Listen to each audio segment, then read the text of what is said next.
Assalamualaikum warahmatullahi wabarakatuh. Hai semuanya, kembali lagi bersama saya Winda Asmoroh dari kelas 12 IPA 2 SMA Negeri 1 Panai Hulu. Pada pertemuan kali ini, kita akan membahas mengenai unsur kebahasaan surat lamaran pekerjaan.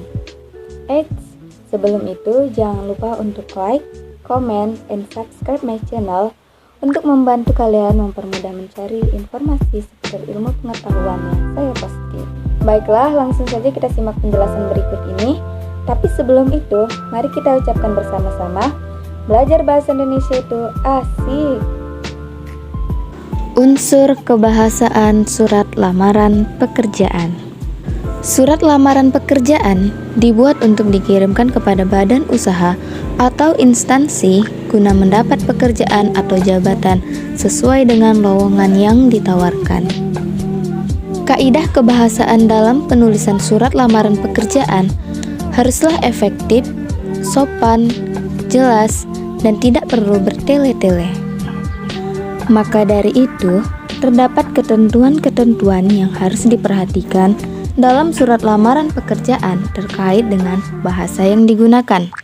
Yang pertama, menggunakan bentuk surat yang standar. Kedua, menggunakan bahasa yang baik dan benar. Ketiga, menggunakan kata-kata yang sopan. Keempat, menggunakan kata pengantar yang jelas, singkat, padat, informatif, dan tepat sasaran. Yang kelima, tulisan bersih, mudah dibaca, dan sesuai dengan kaidah ejaan.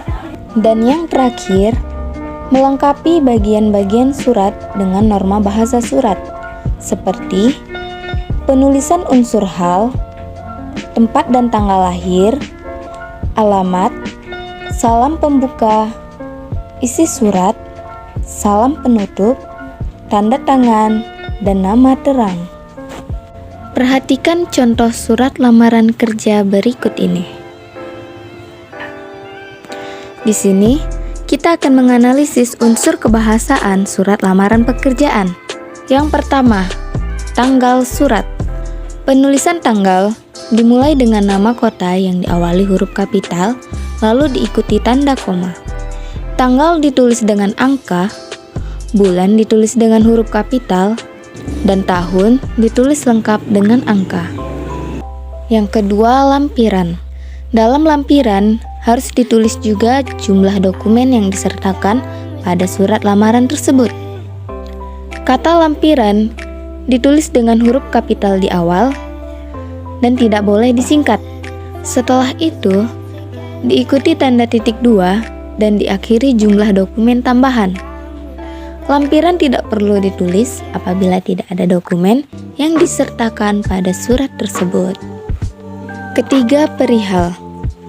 Kata perihal bersinonim dengan kata hal yang sebenarnya menyatakan tentang atau mengenai. Kata perihal atau hal ditulis dengan huruf kapital di bagian awal. Tidak boleh disingkat. Lalu, diikuti tanda titik 2 dan diakhiri dengan maksud surat tersebut. Keempat, alamat surat. Alamat surat adalah alamat tujuan. Dalam hal ini, tentu saja alamat perusahaan yang akan dilamar.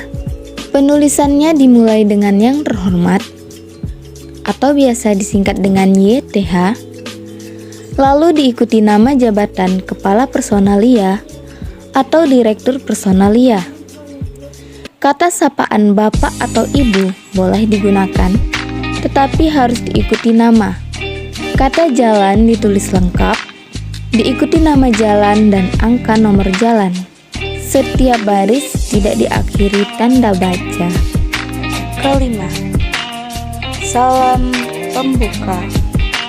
Ada beberapa salam yang sering digunakan dalam surat, seperti dengan hormat, salam takjim, salam sejahtera, dan lain-lain.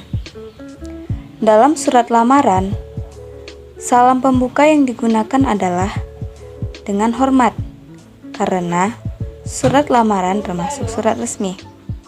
Salam pembuka ditulis dengan huruf pertama kapital dan diakhiri tanda koma.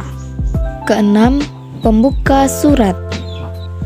Paragraf pembuka surat lamaran disesuaikan dengan latar penulisan surat tersebut.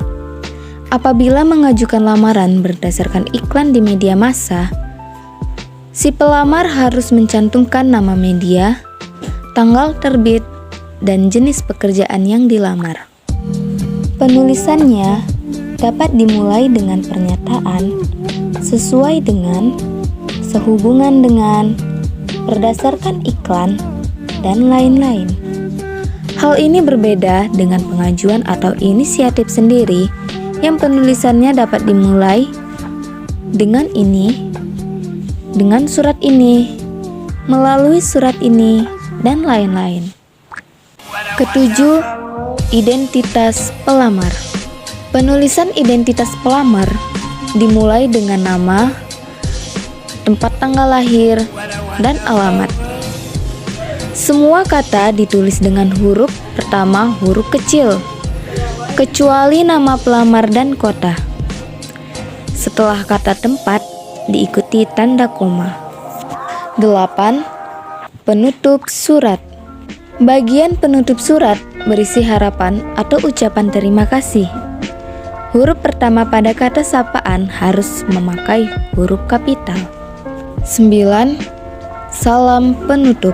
Seperti halnya salam pembuka, salam penutup pada surat menggunakan pernyataan yang resmi, yaitu hormat saya, lalu diikuti tanda koma.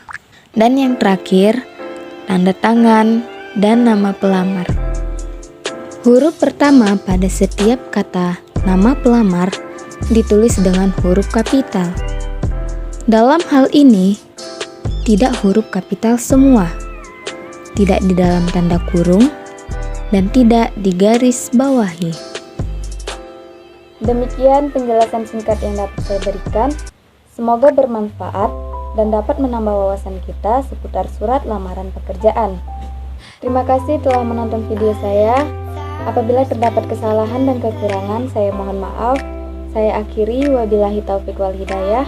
Wassalamualaikum warahmatullahi wabarakatuh. Sampai jumpa.